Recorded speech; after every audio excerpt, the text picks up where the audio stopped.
Easy now. Easy now. Welcome back, everyone. TVI episode fucking 221, mate. 221. Just the two of us. Pure garbage. 220 episodes. I reckon, what's that? Probably, I'm going to say 300 hours of, like, chat. Well, plus the patron ones. We don't include them, do we, in the numbers?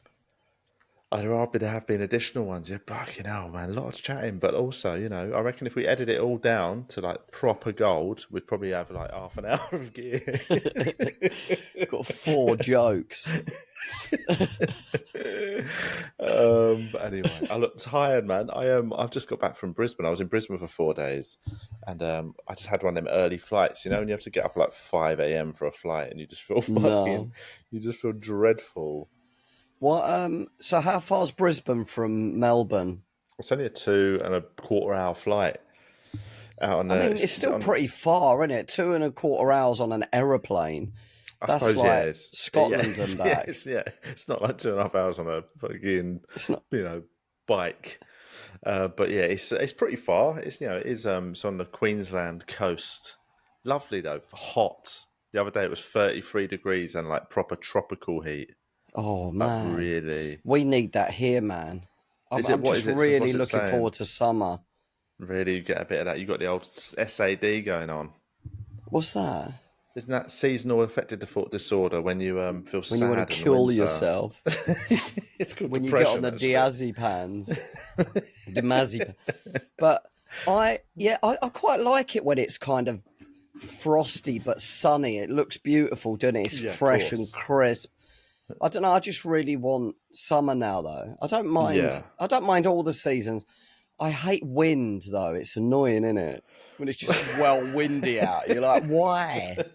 Who's that helping? I don't know. Do you know what? I'm 42, and I do not know what wind is. Like I don't know. I think it must blow clouds and help the planet. Oh my god! But like, yeah, it's. It must move stuff. I'm just about to Google the words. What is wind? Fucking hell, man! That's how dumb are we? Let's have a look. We can screen share this and we in live. Oh my god! Which one am I? Because wind has got to be the most annoying thing, man. Yeah, absolutely. What's this? Is this showing up? Can you see my Google screen? You can't see my other things that I've got going on. No, I'd close a couple of them tabs before you put that out. Stream Riverside's going to take us down. What is wind? Can you see me typing this?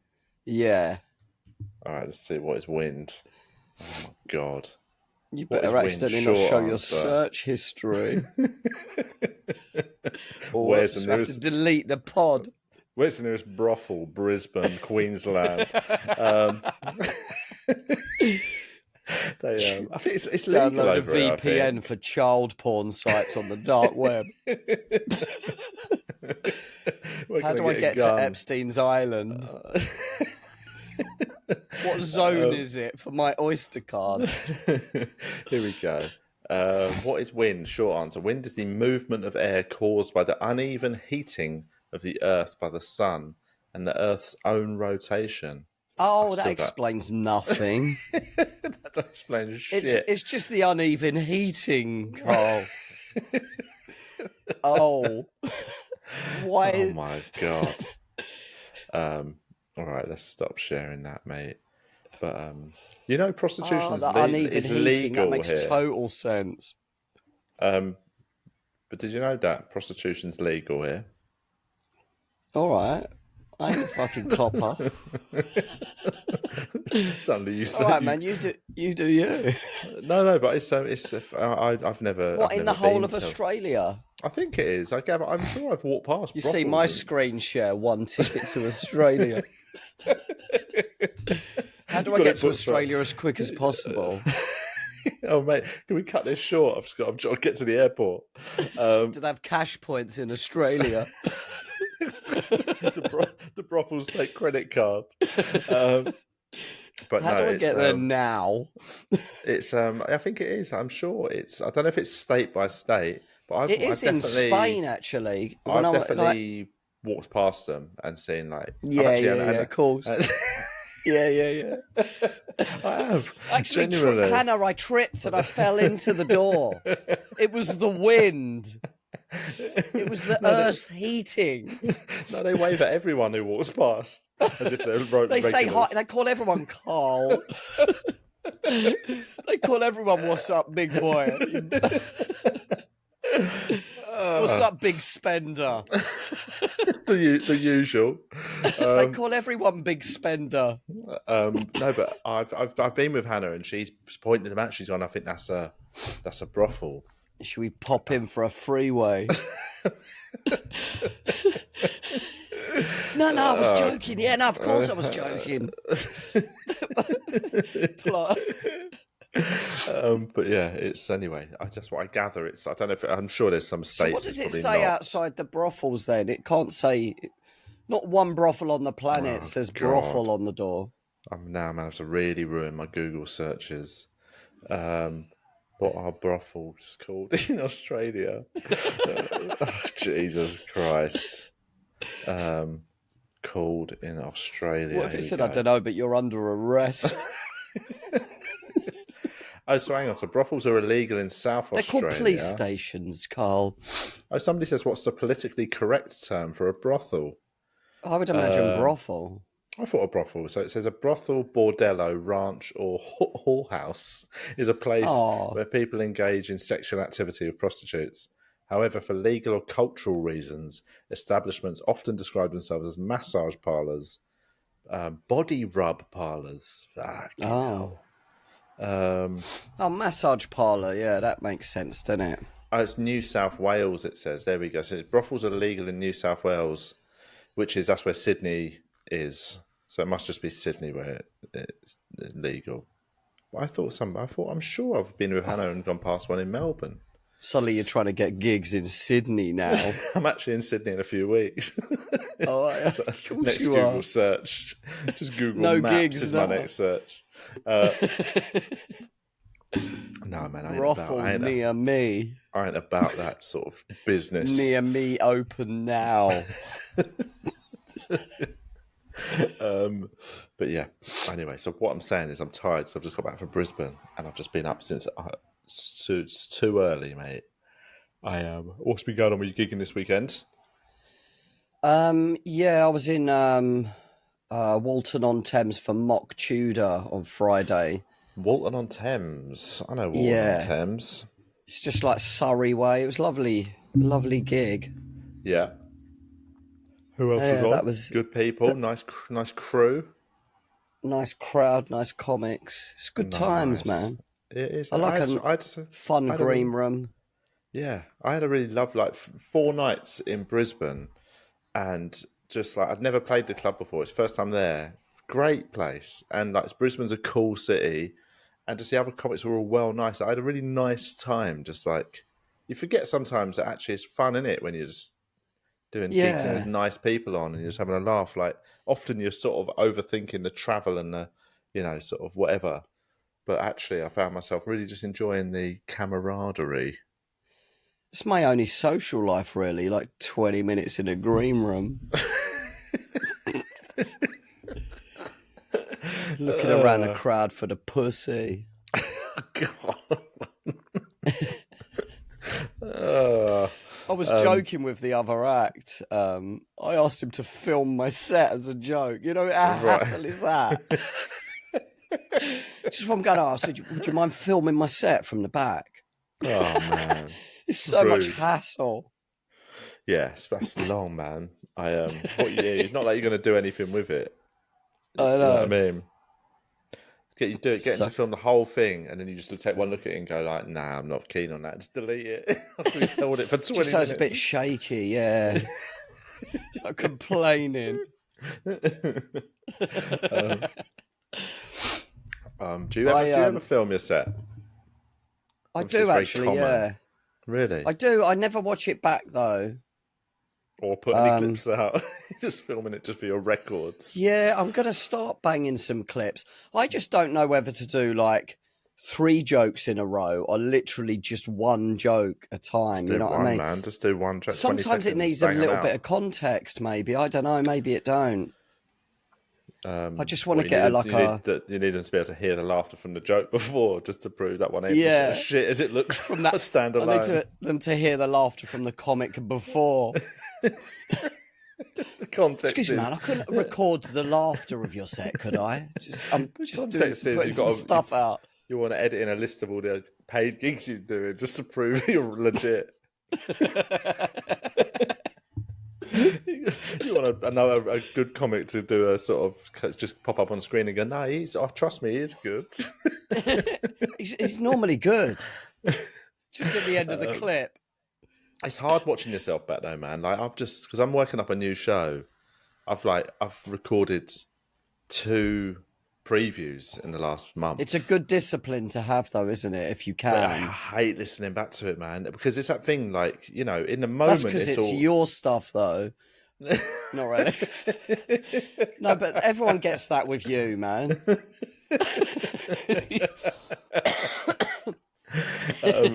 But no, it does. It just never sounds how you remember it. You know what I mean? It's always a totally different sound, and not just like I'm not saying that's you because think the you mic killed ain't picking the atmosphere up, is it? No, and also just there's little subtleties in there.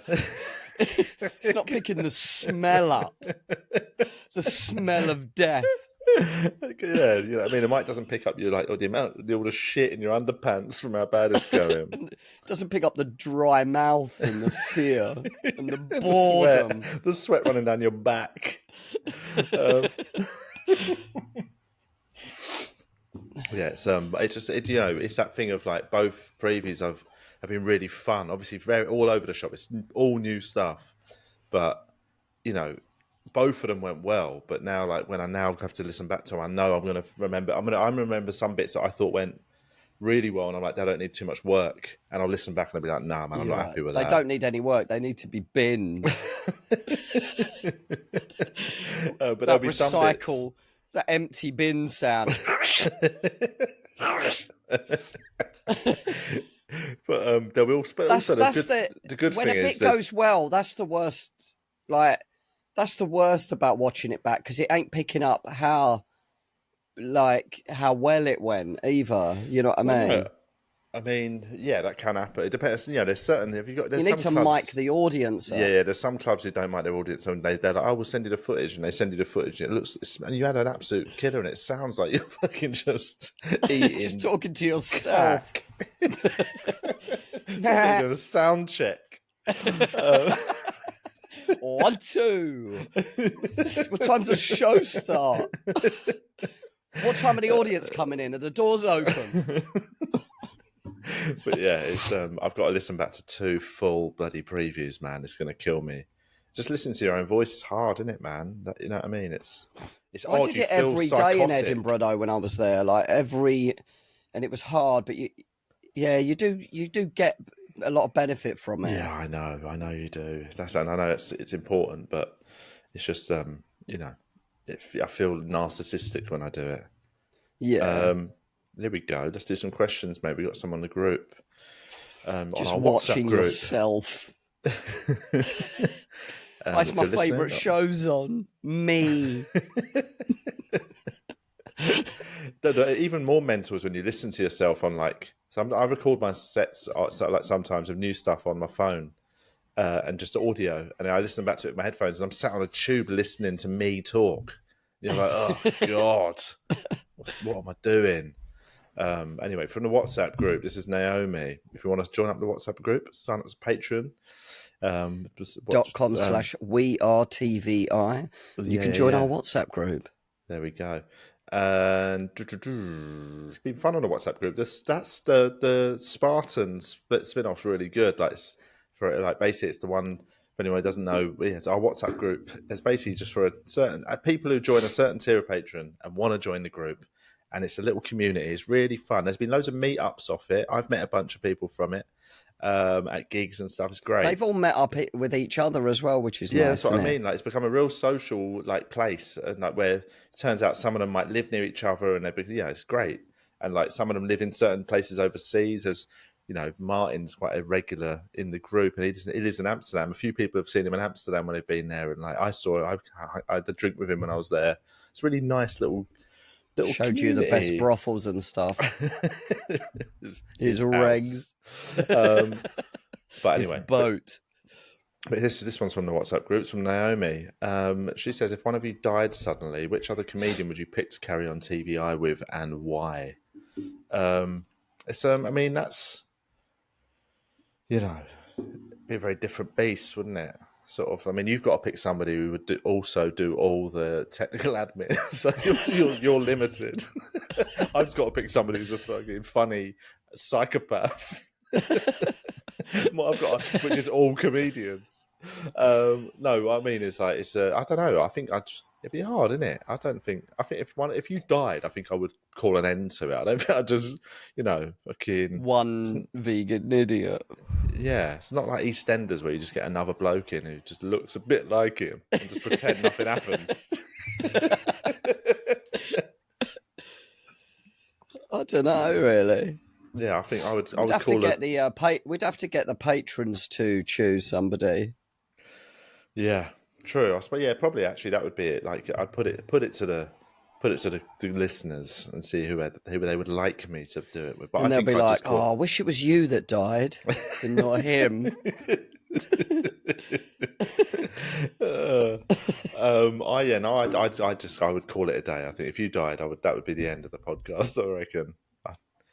I'd be like, finally. You could stream my funeral. Finally. We could my mic in a river. The funeral could be streamed on Patreon, though. It's the most cynical. Start doing posts about it. If you want to see the funeral, here's the link. Special tier. £3 a month. Only 4 available. You get to carry the coffin. You get to spit in their face. Have you seen Saltburn, the film Saltburn? I went to watch it the other day, but I just thought, fucking hell, this looks annoying. Is it good? It was very divisive. I really liked it, but it's like a period drama, is it? Well, no, it was set in like there's blood everywhere. Not really. 2006, and it's just about a young guy goes to Oxford or Cambridge. I can't remember which one now, but and just he's from like a poorer background and on a scholarship, and it's just like, and it's a sort of it seems like a normal coming of age sort of film. And then it goes quite sinister, and it ends up being quite a dark thriller, but a lot of sort of sexual weird imagery. And I really liked it. There were certain bits I didn't love, like I didn't sort of love the end, but I thought it was just really well done. But there is a bit which has sort of gone viral. I don't know if it's a spoiler, but it involves a grave and somebody sexually involving themselves in a grave. What, in a dead body? Not actually in a dead body. It's not necrophilia or anything. That's first base for me. What's the controversy then? What's the controversy around it? And that's, by the way, that sounds like the actual makers of it are trying to create a controversy. They're probably on it to make PR. None of it feels that cynical. Like, that's the thing. I think some people. I watched it thinking it was going to be like that, and actually all the bits that I think some people have been annoyed about, I thought totally fit. Like, the only thing I didn't like was there's sort of a twist at the end, and but I saw it coming, and I knew it was coming. I didn't like it. I was like, it's a bit of a cop out, and it's a bit of a weak twist that actually I thought it took away from the film. It didn't really work actually if you sort of then went back and looked at the plot. But actually the sort of the controversial scenes, I really liked them. I actually thought they were very good. They're sort of striking, but I think they really worked in the story and in the film and the visuals of it and stuff. Is it a good film? Yeah, I thought it was really good. I really enjoyed it. It's very. I might watch it. It's just it's very lovely. It's a really nicely made film. It looks great. Great cast. What's her name? It's so good in it. Oh my god, I forgot her name. Is she fit? Rosamund Pike. Yeah, Rosamund Pike. Was she a Bond girl at one She point? was a Bond girl, yeah. Yeah. She's good. She so was in, good in Sliding Door. No, she No, weren't. that was Gwyneth, she? wasn't it? Oh, she was in Gone Girl. No. Yeah, I think that was her, wasn't it? Yeah. But yeah, she is like she's the like I think that Barry Keoghan geezer who's the main character is a great actor. But I think Rosamund Pike is just she steals the whole film. I think she's so good every time she's on She is screen. good, yeah. But it's I really enjoyed it. I thought I don't think it's a great film. Like in terms of it's not like I don't it's not a best. It's no police seen. academy. Do you know what I mean? Number 6, Mission to Moscow. But it's no Garfield. You know what I mean? But it's a really good film that I'm glad I watched, and it's sort of it's one of the best films I've probably watched in the last year or something. It's the most sort of memorable films I've seen. I liked it. I like what they're trying to do. I've been really watching Traitors, man. I've not seen any of that, and everyone's talking about it. It might take you an episode or two, but it's so good. Just human nature and deception and moodiness and people taking things personally. I get too cringy watching that, so I don't know if I'll be able to watch it. I don't think it's for me. Like I find it I've really got into reality telly, man. Like I'm watching that. I'm watching Love Island, which is a bit jarring, really. The last season was good. I knew someone on it. Right. And but this season, I don't know, it's just the bants. I don't know, man. I quite like it when there's beef and stuff. It's fun, but the drama. And Maths is coming out as well the end of this month. Married at First Sight, Australia one. You're like a 22-year-old girl, your TV, man. I don't know what's happened to me, man, but I'm all over this stuff, man. Really? Like Married at First Sight, Australia particularly, is so good. I don't know what it is about the Aussies, but it's so good. Right. It's weird because weirdly, I've not really since I finished. What was this last? I watched a couple of good series semi-recently, but since I finished them, I'm talking now about 2 months ago. I've just been watching films. I've actually gone back and started watching films when I get a chance. Yeah, I never do that. That was my favourite. I used to love going to the cinema. I love watching all the new films that were coming out, and I just haven't done it. So I've just gone back, watched a few over this last 4 days being away. I tell you what I watched today, actually, on the flight, was called Leave the World Behind. It's got Julia Roberts and Ethan Hawke. And it's I really liked it. It's a bit of a sort of sinister, apocalyptic thriller, but and again, it's got its issues, but I thought it was really well made. I really liked it. The cast is wicked. Julia Roberts is well good in it as a super uptight mum. I think that's sort of both films I've watched are uptight mums. Is that on my favourite characters. Yeah. It's a Netflix film. It's a Netflix production. Yeah, I meant to watch that actually. I will watch it. Give it a go. I liked it. I thought it's good tonight. There's a really good sort of cameo from Kevin Bacon in it. He's just very briefly in it. But he's really good. Love a bit of Kevin Bacon. Same here. Here we go. Let's do another question from the WhatsApp group. Katie says, "I'd like to take up a new hobby. Any suggestions?" Depends. It's a big spectrum in it. Is she thinking sports wise? Is she thinking? I think some kind of exercise is always good, isn't it? Yeah. Like as you get older, look on after your body. There can't be anything. The last 10 years of your life, you're gonna that's gonna benefit that, innit? You know what I mean? Yeah. What more important is there than that? Yeah, but there's also bloody take up golf, mate. I've started playing golf again. I'm really enjoying playing golf. I played golf on the Crazy Golf the other day. Last Sunday. It was good, man. It's good fun. I've got a couple of hole-in-ones, but it's crazy golf. Crazy golf. They've done they've got a driving range there. I want to go and hit, because I've never hit a ball far. Oh, really? Mate, go to the driving range. What you'll be surprised is, if you've never done it before, is how hard it is. Yeah, I remember, who was it? We took a few in Melbourne actually about 5 years ago.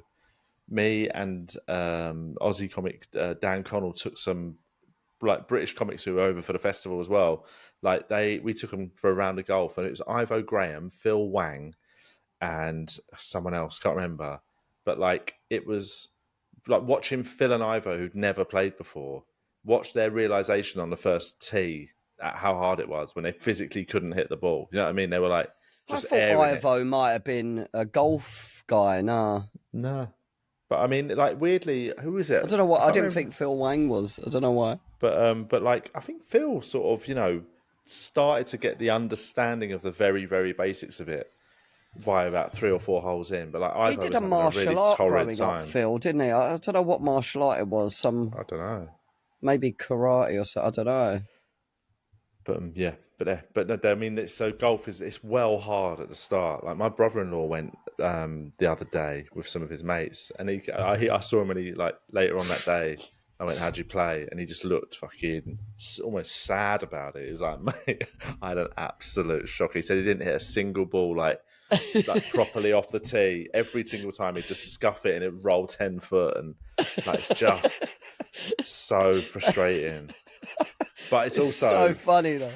It's so rewarding. Like and anyone who doesn't like golf thinks it's all shit, but you'll never know the feeling until you've done it. When you just absolutely just ping one, tapping it far. Oh man, like it feels. I want to do good. it, man.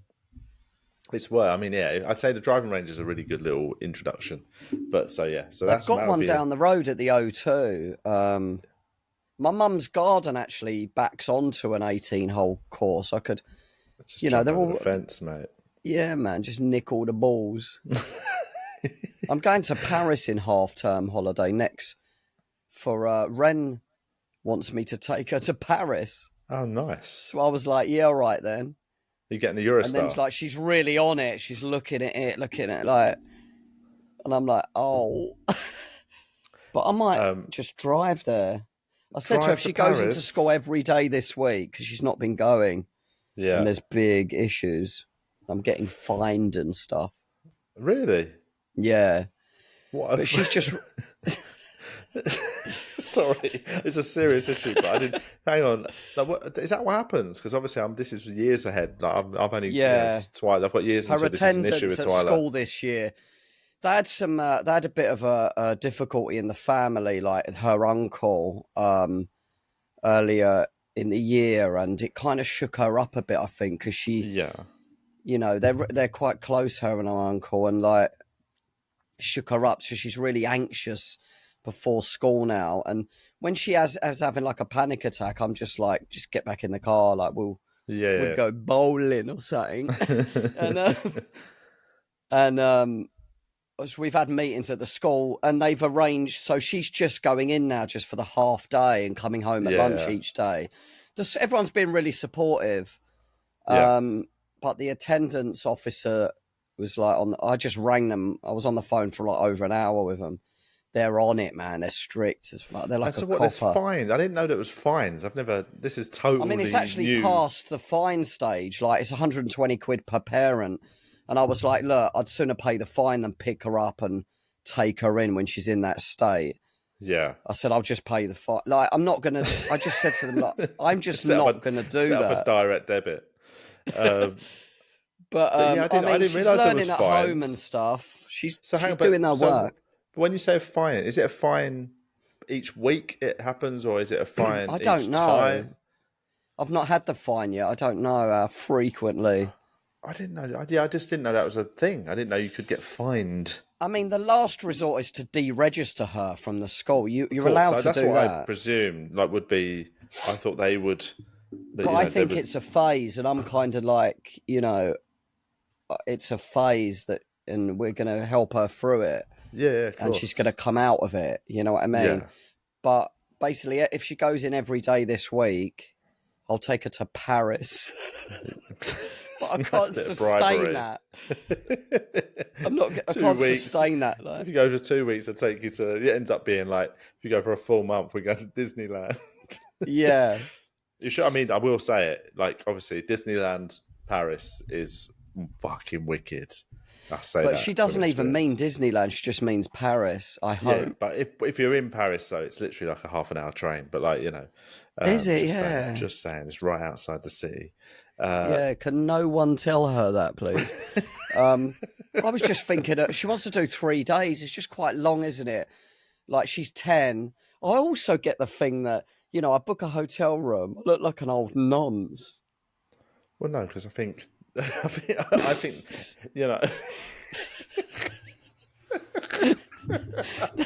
I know, I get your reservations, but what I mean is, I'm pretty what's sure this English man doing with a 10-year-old girl, like fleeing the country? I would hope to think that sort of, hotel reception staff, their first thoughts would be, well, this is a father and daughter trip.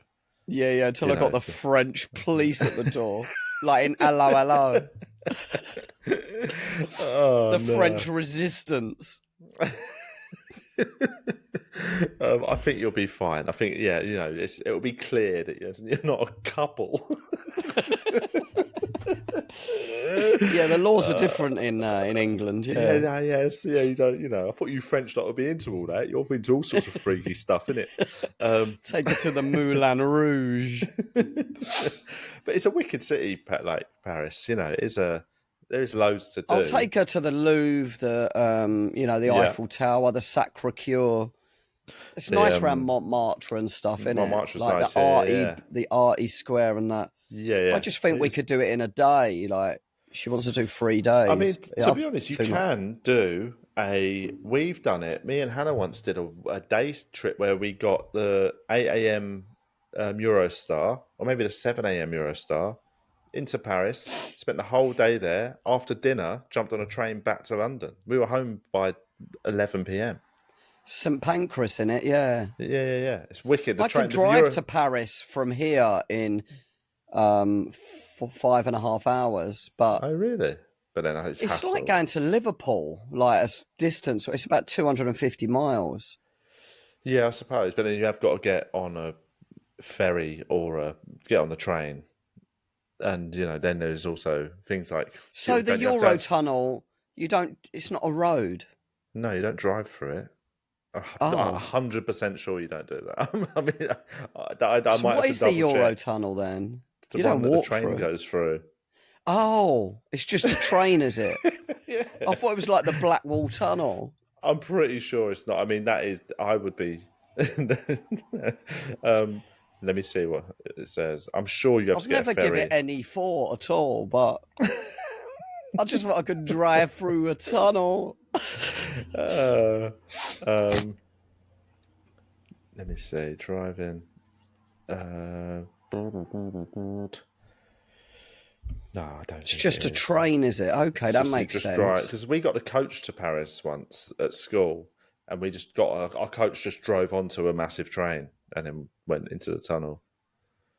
Your coach went on a train? Yeah. The fuck? Why don't they just take the train away and say, the coach could just drive through the tunnel? I suppose, is it too long a tunnel to drive? Are there any tunnels that long that you can drive? I suppose if there's breakdowns, which there definitely will be because people are morons, there'd be like 4 breakdowns every fucking 10 miles. Right. It's only about 30. It's probably about 40 miles, the tunnel, isn't it? Yeah. But yeah, I think driving would be a hard work. There's quite a few people that go to my gym that have swum the channel. I didn't realise how common it was. They're like, yeah. I did. I thought it was just David Walliams for charity. I said to someone, yeah, they've swum the channel over there. He's like, yes, have I? Yeah, I've done it a few times. Oh, I'm the only one in this sauna that hasn't swum the channel. But anyway, there we go. Let's do another question. What's this one? Aldi or Lidl? That comes from Sophie. Aldi I or think Lidl? Lidl might be a few percent better, but Aldi is my go-to just because of the location's easier. Yeah, I think. Agreed. But mine's Lidl because where I live in London, there's a Lidl literally around the corner. It's my nearest supermarket. So I would go. There's not an Aldi there's a little Aldi up at the top near Tooting Broadway, and it's not a very good one. It doesn't have much in it. So I've always if I go to a big Aldi, I'm like, this is all right, man. But the big Lidl around the corner for me is good fun, man. You can really buy some shit. I'd like it if there was a Morrison's near me, but there's not. They're quite good, aren't they? Morrison's. All right, yeah, there's one near me. They're decent. I mean, I like a giant Sainsbury's or a giant Tesco. When you go in a giant one, I'm like, just buy anything. I like it. They got a coffee shop. Yeah, you can have a coffee, buy groceries. They got an Argos. Yeah, you go to Argos. They've got like, you go up and buy some moody clothes. They've got electricals. You can just buy every single got a phone shop. Yeah. It's crazy. They got an argument on aisle 7. I love a late night. They said supermarkets are going to be 24 hours years ago. Do you remember they all went 20? Not one is ever 24 hours. Well, some of them have now reverted back. Like, so the big Sainsbury's in Collier's Wood, right, used to be 24 hours at the weekend. It might even be during the week. Like, I remember drunkenly going in there at like 2 a.m. Just kicking off.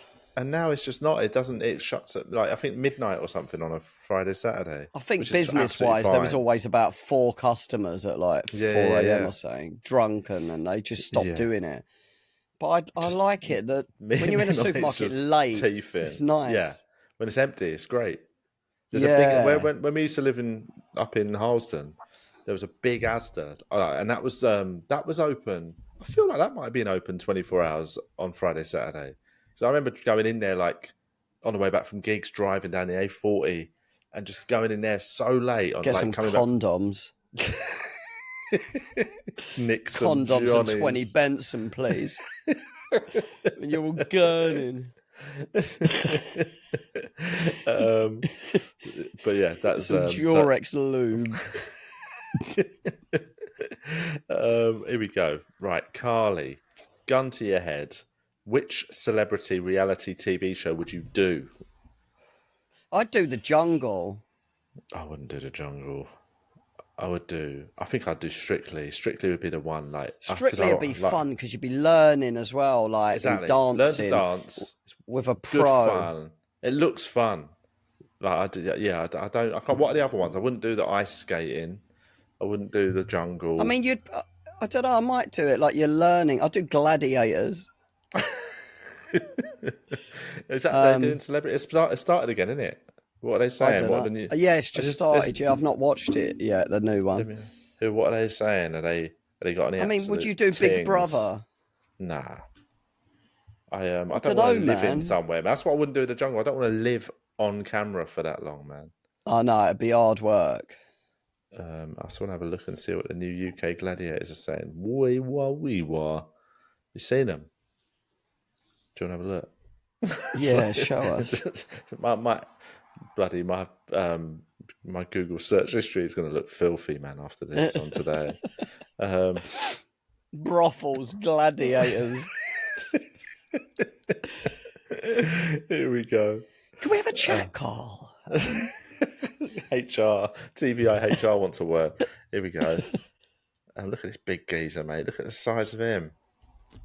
Giant. His name's Giant. Fucking hell. Size of the geezer. They're all like ex-Olympians, are they, and stuff? I don't know. Should we see who they are? Yeah. Oh, here we go. The full lineup in Men's Health magazine. Let's have a look.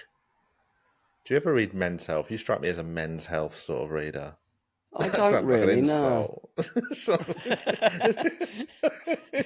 Your dad reads Men's Health. Your dad's goal's to be on the cup. Your dad put himself on Men's Health in an app and posted it on his Insta. On his dating apps. Oh, shit. Here we go. Let's have a look. Gladiators lineup. Oh, man. Who's this? Steel. Where's the picture? Oh, man. It's being weird. Ain't got magazine websites are the worst. Mate, they're the shittest thing on Newspaper websites are the fucking worst, man.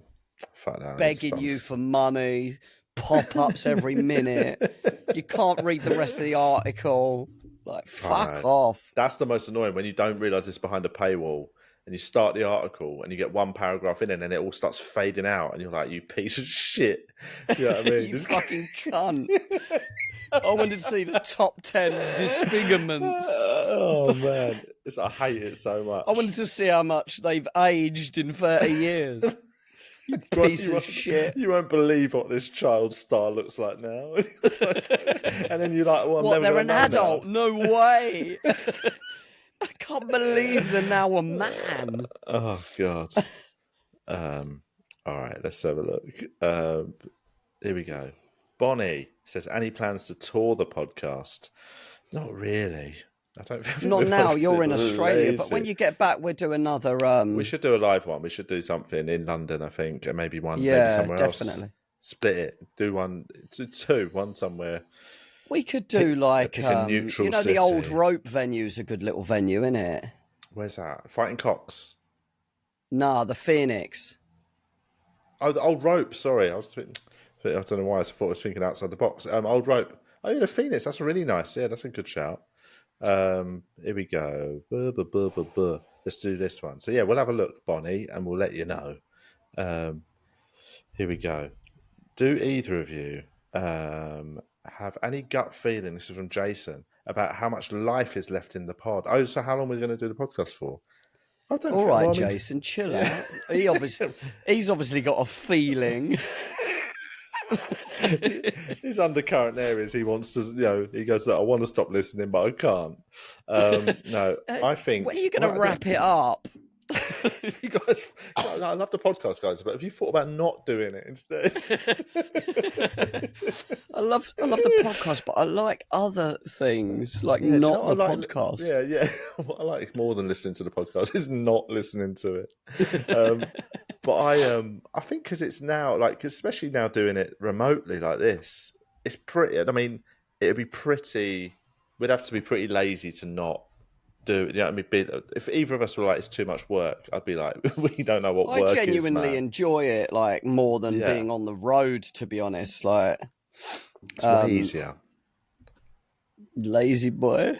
Yeah, I mean, for two lazy people like us, I think it's perfect. We just get to sit down, have a laugh. It's not like we're doing loads of prep. It's not, if it was like a fucking true crime podcast, we were both researching all week.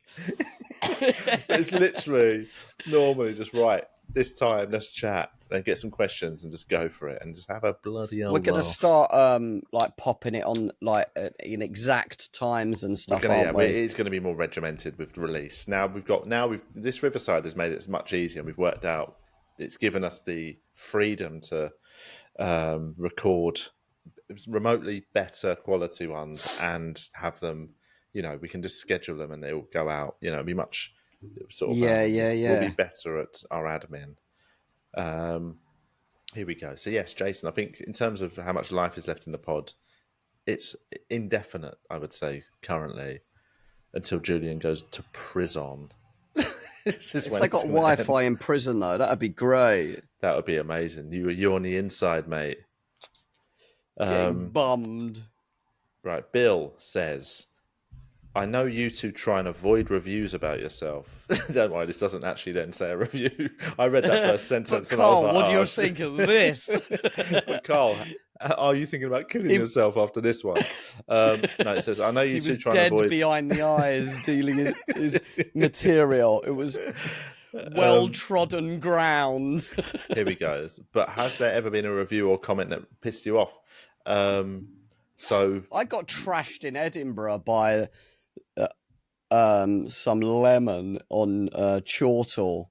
Yeah, and it did at the time. It did bother me, because I was it was at the beginning of my run, and I had to keep doing the show. And you read it. Did you read it? I kind of knew the show had. I weren't happy with it, but what he picked up on was Julian Deane from South London. He took the piss out of my accent. Really? SAFF London, and I'm like, no. All right, I weren't ready to. It was just silly. Who was it? Do you remember what the name was? Should we dig him out? Yeah, I know the name, yeah. Let me find Trying to give that pussy any PR. Yeah, find it, though. Put my name in Chortle. I did a story about going to jail, and he kind of he went to jail. I don't know, as if I don't know, trying to be hard or something. I can't really remember, but it was funny, though. I was really trying for that Edinburgh. I'd just been signed by the big agent. Right. I went to Edinburgh with this debut show that I fucking had no faith in. I was the writing of it, I was just all over the shop. I don't want to read the review out because I don't even want to read it. You can if you want. Read it out. It's funny. No, but I don't even want to read it. I don't like reading any reviews, but I just want to see. No, you're welcome to read it though. I totally don't mind, but it might be funny because it just slates me right off. But that's the only bad review I've ever read of myself, to be honest. Oh man, there might be others, but all right. I'll just contextualize it first, though. Like, I went, so I was really I was in Edinburgh, and I was so anxious and nervous. I was so bleak up there, and like, I went to this. I got a cab out of Edinburgh to this little village, and did this kind of meditation with this spiritual woman. Right. And I was laying on my back, and I don't know, I can't remember what it was, but it was all this little stream under this like bridge. It was a beautiful little village.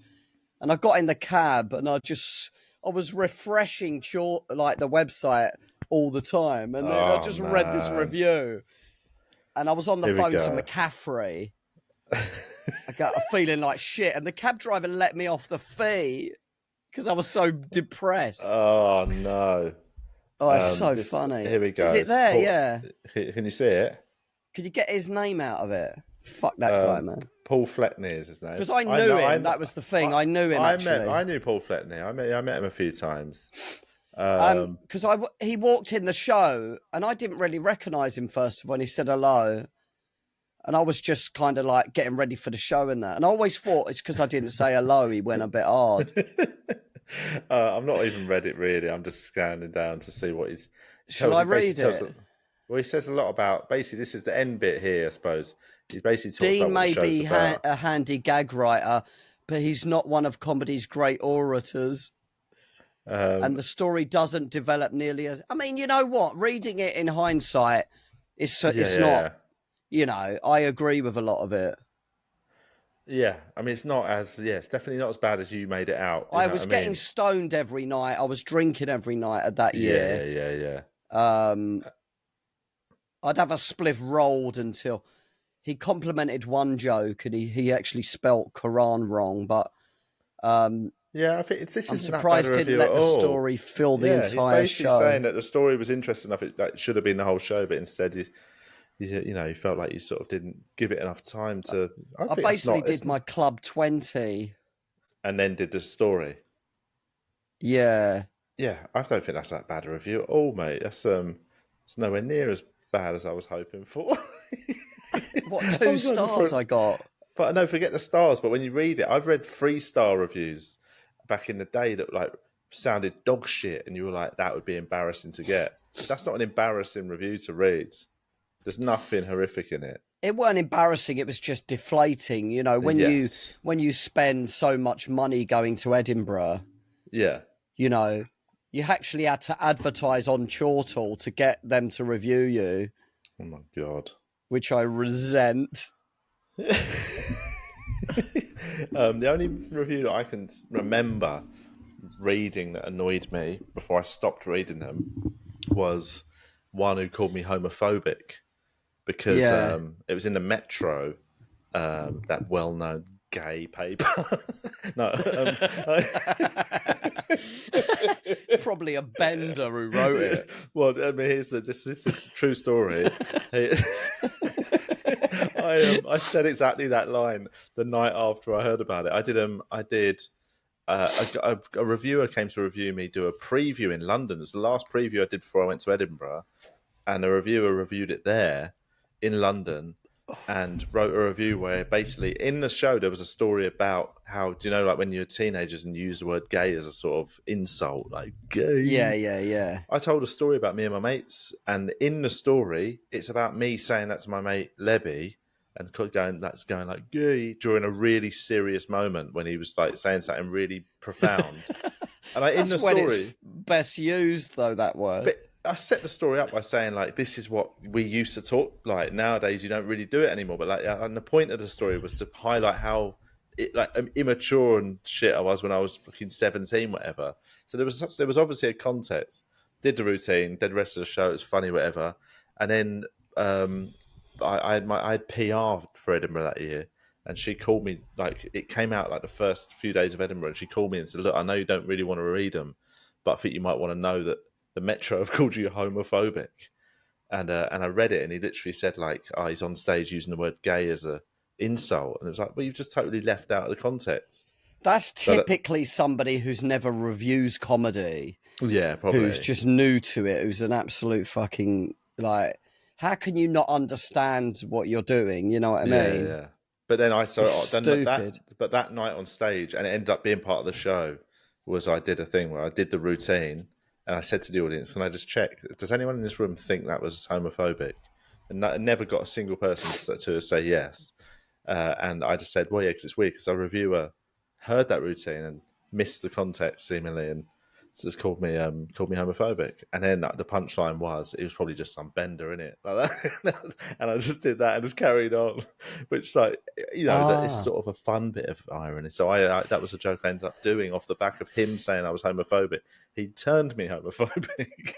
I was just like really annoyed at that reviewer who reviewed me, but you know what, like, he kind of weren't that. I kind of agree with him, so I'll take that back if he ever listens to this. Paul Fleckney. If fucking that loser Fleckney obviously going to bother you, isn't it? It's obviously going to bother you. But you're still a dead weird. Man if I see you on road, pussy. But but no hard feelings. I'm going to come at you on sight, you pussy. Not really.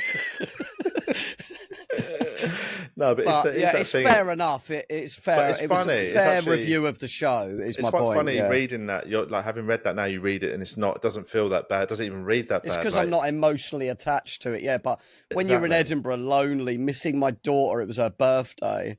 Yeah. Like, and like I'm here for a purpose, and someone gives you a fair review. Do a bad show. So actually, you nailed it, bro. I was smoking and drinking like fucking hell. I was going to bed spinning every night. When I came back, I went straight back to the meetings I go to and got sober. Yeah. So it was good, actually. Yeah, it's got good you back for on me. the path. Yeah, man. Yeah. Now I want to write another sober shit Edinburgh show. Might do one about getting sober, but just do loads of cock jokes and then 5 minutes about getting sober. Really profound. Fleck me down to watch it. Come on. Part 2. Mate, I took your advice. Come and see the show. This is exactly the same format. Just at the end, I say, I've been sober and get a cheer. Here we go. Mayen. Scenario. Your partners have decided to follow the hype of the carnivore diet and announce it by munching on a bloody steak and slab of butter. Are you sticking around or binning them off? I don't mind people's diets. Like it's up to them. My kids eat meat. I don't, but I sometimes slip, don't I? Like I said that. Like I sometimes, like occasionally slip. But I would say, talking about partners, like if Hannah's been a veggie pretty much her whole life. She's been vegan. It would be kind of a weird, like, who is she now? I would definitely. I think it would change things. Should be a single carnivore. Yeah, well, because I think it would be such a massive change of personality that I don't think it would be a standalone thing. It would be part of something else. It would be like, I would think she's having a psychotic episode. Part of a breakdown. Yeah, like I think. Also, I do like. I mean, I think the carnivore diet. I don't normally judge diets. Like I don't. I've got most of my mates are meat eaters and eat a varied diet, whatever. But I think carnivore people are weird. I think they're the weirdest diet. I know, pure meat. Like it does. I mean, I have seen videos of people like they've stopped being like they have had a terminal illness or like chronic illness and went to. But I don't know, man. Like, I don't think it's just meat. No, it's weird. But also just the people meat. The sort of people I've seen talk about it online that are into it are the weirdest fuckers. Like people try and say vegans are weird, mate. You see the carnivore lot; they're the fucking weirdest people I've ever seen. Why are they trying to push it so hard? You know what I mean? What's them? Well, that's what I don't understand. It's not a moral thing. Like when with vegans, you sort of think, all right, I'm not. You can understand it. Like, yeah, they're pushing it. It's a moral decision. Yeah. They think it's like, let's kill more. Yeah, it's weird. Yeah, like what I don't understand it. It's an odd decision. It feels really childish. If it works for them, like I don't really mind. Yeah, but It is weird. Yeah, exactly. So I would think, yeah, if Hannah did it, I would be very much be like, I think we might have to have a chat. Yeah. Here we go. Just get a If few there side are, things. I was just talking about, Sarah's jumped in talking about tours. She says, if there are any tour dates, can you at least attempt to make it past Birmingham? Yeah. We could go north of Birmingham. Yeah. Here we go. She said a picture. She said, "Is there a specific reason why Julian hates the North?" Picture for context. She just basically says, "This is your map that you go to." I can't really get it. Basically, you can only go that certain far, but then you just won't go any further than that. I love it up north. I'm there next But July she in says that you're Liverpool. into the southern north, but the north bit, like, obviously that must I be like. really like it up there. I've got loads of mates up there, like, comedy mate. I really love the kind of circuit up there. You know what I mean? The community. Yeah. It's just far. That's all. It is far, like Newcastle. I love It's just Newcastle. far and like 4 degrees colder. Yeah. It's not the north I don't like. It's the just the getting there and back. If I'm doing a run in hot water in July, that'd be all right. You're there for 4 days. Yeah. I just mean like driving there and back and long things, man. Long, man. You allow that shit, man. Here we go. Let's do another one. What we got? About 10-15 minutes left. Let's say, Colin says, who's the most famous person in your phone book? It's an interesting one, actually. Probably Ramesh now. Yeah, I mean, he is super famous, isn't he? He's huge. I would say I've got Jim Jeffries. I'd say Jim's probably. Or Jimmy Carr, maybe. I've got his number. Got his digits. Got his digis. Yeah, I'm trying to think. I suppose it would be that. It'd just be, I don't think I've got any famous actors. I've got like a couple of friends who are in sort of actor friends who now have gone on to be quite big, but like not global. They're not like sort of as yet. Like one of my friends is in like Loki, that sort of Marvel TV show, and is a main character. But like, I still don't think she's of the level of like, she wouldn't be as, I don't think, recognised generally as someone like Jim. I don't know. Yeah, Jim's massive in the States, isn't he? Yeah. I've only ever met him twice, gigging years ago. I tell you, Mine would have to be Jimmy Carr and like Ramesh, I guess. I remember when Hannah used to be Damon Albarn's assistant. Joe Lycett, yeah. When Hannah used to be Damon Albarn's assistant, she used to tell me, like, she had literally had his phone, Beckett. like his, but she had Damon Albarn's mobile as like, he had 2 phones. They both had the same contacts on them. They were synced up. She had the second one, and like the list of people on that phone, she would say like, she'd be trying to find someone's number that he needed to message, and like she'd be scrolling past Elton John's number and shit, man. Like, yeah. Like, the people in his phone. She was telling me there were some crazy ones. Obviously, Elton John's massive, isn't it? But like, you don't get bigger than him in music. Yeah, exactly. So like, there was like, who's bigger than him? Like David Bowie's number was in the phone, even though he'd obviously died before. But his number at the time of death was in the phone. So like, man, I would have 100% screenshot. I would have definitely had that. I would have sold it to the Sun for a nice little 20G. I was trying to get Matt Hancock's number off Sean, but he wouldn't give me it. What did you want to do with it? I don't know. I just have it and then like do it on like live on the pod, just ring him or something. Oh man, no way. I do try for the listeners, man. Anyway, let's do this. Secondary part of Colin's question. He says it's from another podcast. I don't know what podcast, so he doesn't say.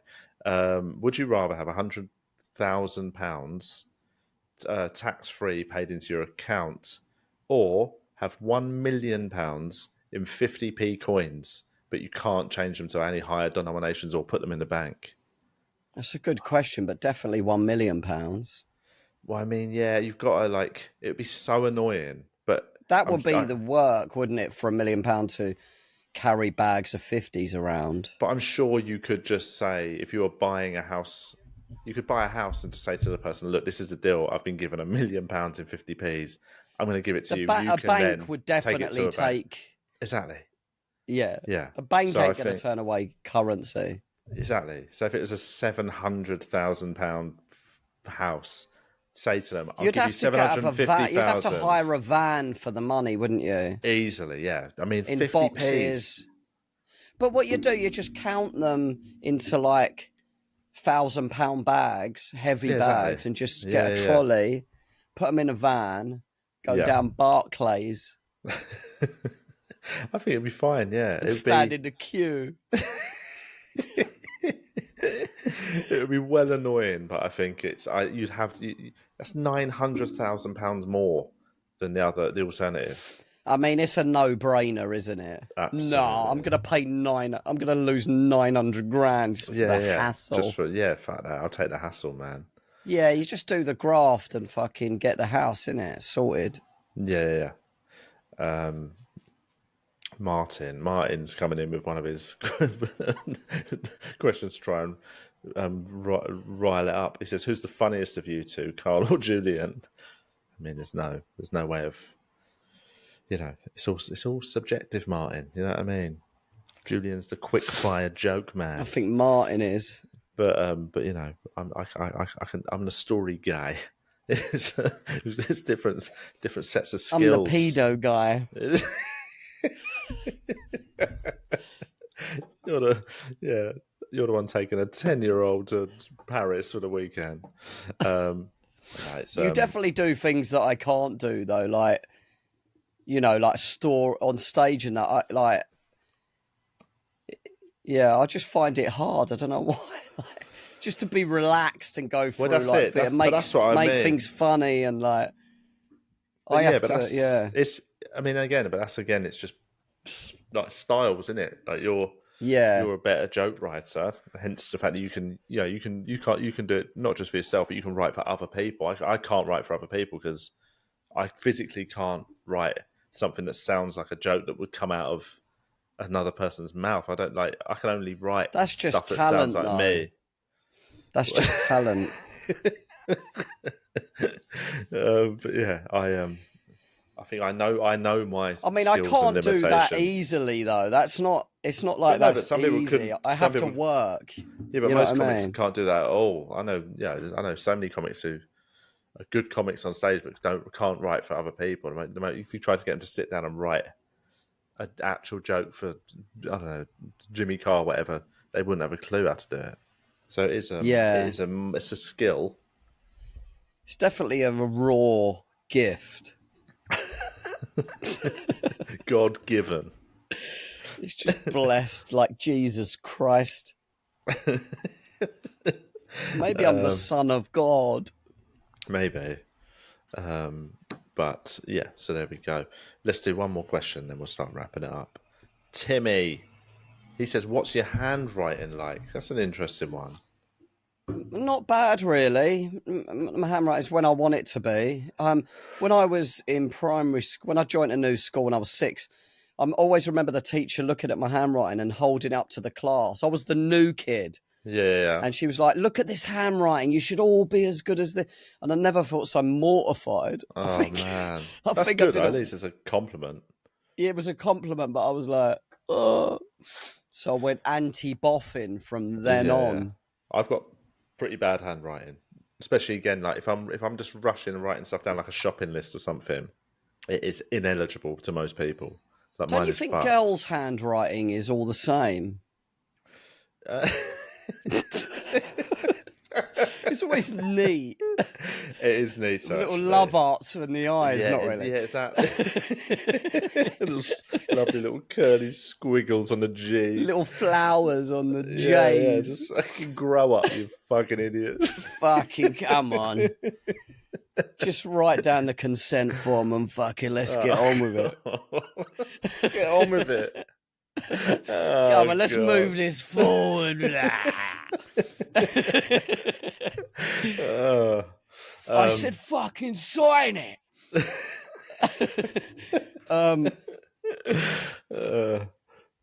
Apparently, you can tell someone's handwriting as like they're different as much as someone's fingerprint. Like handwriting experts. Yeah. Like they could tell it insecure, confident, or like loads of different things. Yeah, I think there's a bit of a bullshit industry. I think so. Like they often say they can pick a psychopath from their handwriting. It's like, come on, yeah, man. Like, fuck off. But I'd say that's more to do with what they've written, isn't it? Like if it's a fucking I want to rub your blood around my body. yeah. No, like his handwriting suggests he might have some issues. It's just like I'm getting that from the fucking content, mate. But yeah, I don't. It's not something I ever really cared about. Girls' handwriting isn't all the same. I was only joking. No, so that might be. I would say on pound for pound, it's normally a bit better quality. Yeah, I'd say that. Yeah, like definitely. Yeah, I've just never. I'm not. I've never been somebody who's writing loads of letters or like Hannah's writing's really nice and sort of quite cool. Like, and she loves writing cards to people and postcards, and I'm not. That's not my vibe. So it's not something I practice all the time. I just write in my notebook when I'm writing bits. Yeah, that's because it's gay. To write and read. All you gays doing all that reading and writing. What's wrong with you? But yeah, I don't know. What's kids writing like nowadays? Like, is it because obviously they're doing much more on the screens? Like, are they losing the skill, or is it still all right? Ren's writing's all right, I think. Sloping down a bit. Oh yeah, but it's nice. Sloping down. Yeah. She needed a line guide. I'll just screw it up and fry it out and say, do it again. So with a bit of lined paper, just do it on this time, yeah. But yeah, I don't know. I presume at some point it's going to all be on sort of iPads and shit, innit? Kids. Yeah. It's going to feel so old-fashioned in 100 years. People used to write actually physically with ink.